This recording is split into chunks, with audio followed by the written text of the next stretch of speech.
Guys, welcome back to my channel happy with Mousumi. আশা করি সবাই ভালো আছেন, আমিও ভালো আছি। গেস হোয়াট, এখন রেডি সেডি হয়ে একদম যাচ্ছি হচ্ছে এখান থেকে বেশ কিছুটা দূর।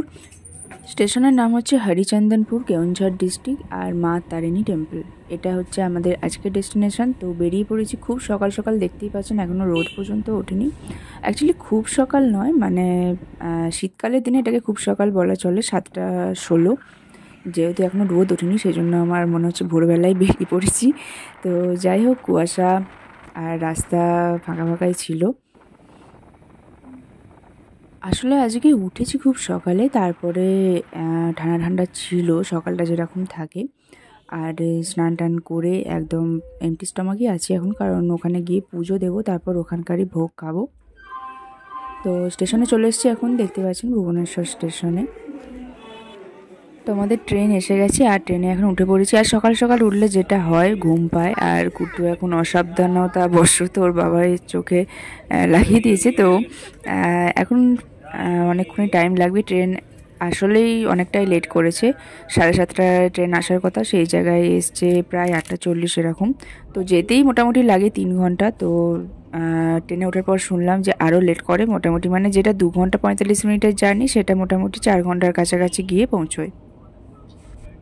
তো এখনও রোদ ওঠেনি। আর এটা এখন আমরা পার করছি কটক মহানদী।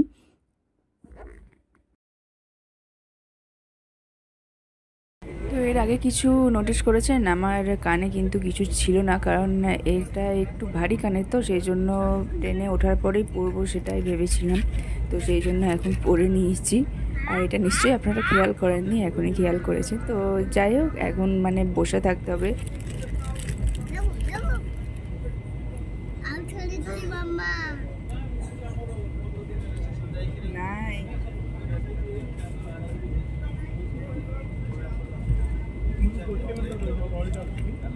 তো ট্রেনে একটা কিউট বেবির সঙ্গে দেখা।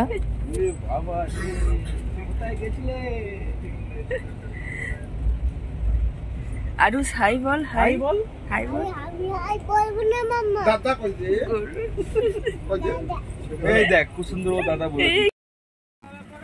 দেখতে দেখতে আমাদের স্টেশন এসে গেছে। আর স্টেশন থেকে নেবেই আমরা এখন একটা অটো রিজার্ভ করে নিয়েছি।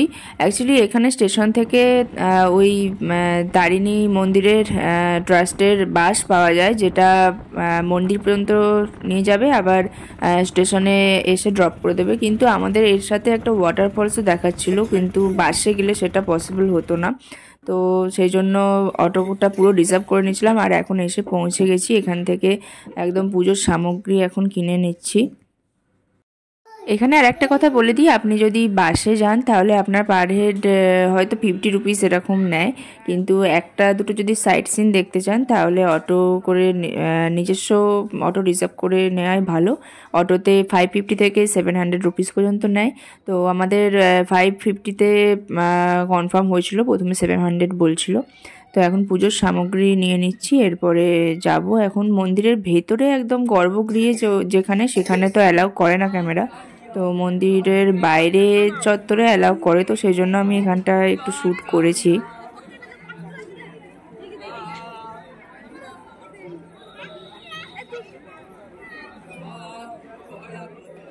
তো আমাদের ভেতরে গিয়ে পুজো দেওয়া হয়ে গেছে, আর খুব ভালোভাবে পুজোটা দিতে পেরেছি।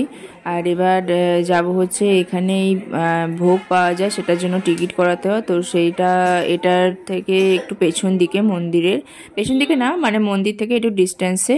তো সেখানেই এখন যাচ্ছি। মা তারিণীকে নিয়ে যে কথাটা প্রচলিত আছে সেটা হচ্ছে যে রাজা নাকি তারিণীকে নিয়ে যাচ্ছিলেন। তো তারিণী মা পেছনে ছিলেন আর রাজা আগে আগে যাচ্ছিলেন। তো রাজাকে বলেছিলেন যে পেছনে মুড়ে না দেখতে, উনি সাথে সাথে যাবেন। কিন্তু রাজা একটা সময় পেছনে ফিরে তাকিয়ে ফেলেছিল। তো তারিণী মা সেটা দেখে রাজাকে বলেছিলেন যে তুমি যখন আমাকে দেখেই নিয়েছো, তাহলে আমি আর এখান থেকে আর যেতে পারবো না। তো ওখানেই রাজা দেখেছিল যে মায়ের পায়ে মানে শেকল, আর মা ওখানেই প্রতিষ্ঠা হয়ে গেছে। তো খুবই জাগ্রত একটা দেবী, অনেক মানে অনেকে মানত করে, অনেকে মনস্কামনা পূর্ণ হয়। ইনফ্যাক্ট আমরাও এসেছিলাম, আমাদের মানত ছিল, তো সেটা পূরণ হয়েছে, তো তার জন্যই এই পুজো দিতে আসা। তো আমরা এইখানটা এসে গেছি, এখানেই হচ্ছে প্রসাদালয়, মানে এখানেই ভোগ দেয়া হয়, আর খুব সুন্দর ব্যবস্থা, আর টিকিট সিস্টেম আছে। তো টিকিটের প্রাইসটা জানি না কীরকমভাবে নিয়েছে, আমাদের কাছ থেকে 110 এরকম নিয়েছে। তো তার বিনিময়ে ভোগ অবশ্যই দুজনের। আর এই সব থেকে যেটা ভালো লাগে, এখানে কি সুন্দর পাতায় মুড়ে মানে বাটি বানানো, আর সেটারই থালা বানিয়ে এখানে দেয়। আর ভোগের মধ্যে কি কি দেয় সেটা এখনই আপনাদের দেখিয়ে দিচ্ছি।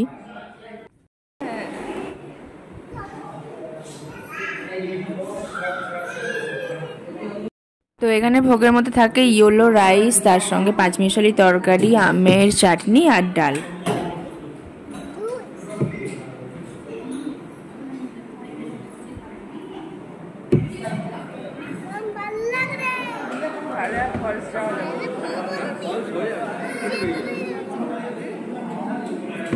फोटो तुली फोटो आगे तो वो तो ऑटो तो लॉस हो जाएगा।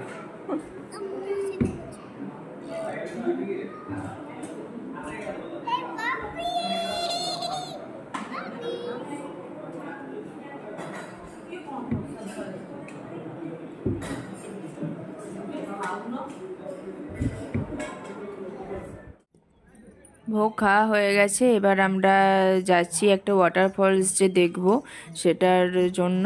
আর সেটা আমি এই পার্টটায় দেব না, ওটার জন্য অবশ্যই নেক্সট পার্টের জন্য ওয়েট করতে হবে। আর কেমন লাগলো ব্লগটা অবশ্যই কমেন্ট করে জানাবেন, আর ভালো লাগলে লাইক শেয়ার কমেন্ট করবেন। খুব তাড়াতাড়ি আসছি এটার পার্ট 2 নিয়ে, নতুন হলে সাবস্ক্রাইব করবেন। তো আজকের মতো আসলাম, টাটা।